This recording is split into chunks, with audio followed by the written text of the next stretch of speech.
अस्सलामुअलैकुम व्यूअर्स, कैसे हैं आप सब। उम्मीद करती हूँ बिल्कुल ठीक होंगे। नॉलेज एवेन्यू में खुश आमदीद। मैं आपके लिए लाई हूँ एक नई मालूमाती वीडियो। छोटी सी वीडियो है, वीडियो को एंड तक देखें और पसंद आए तो लाइक और शेयर ज़रूर करें।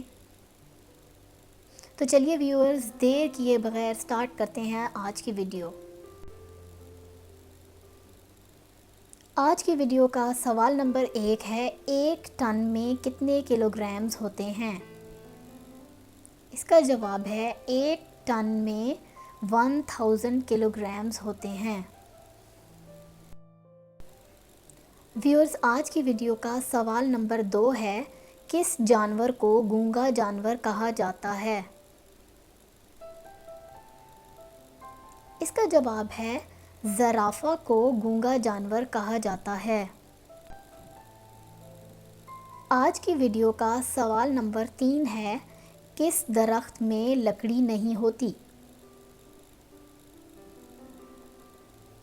इसका जवाब है केले के दरख्त में लकड़ी नहीं होती। आज की वीडियो का सवाल नंबर 4 है, शहद की मक्खी की कितनी आँखें होती हैं। इसका जवाब है शहद की मक्खी की 5 आँखें होती हैं। 5वां सवाल है, फूलों की मलका किस फूल को कहा जाता है।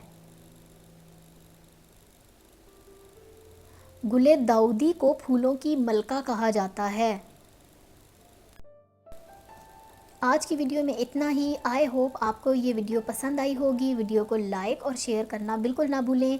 चैनल को सब्सक्राइब कर दें और बेल आइकॉन को हिट कर दें ताकि हर नई आने वाली वीडियो सबसे पहले आपको मिल सके। Thanks for watching the video.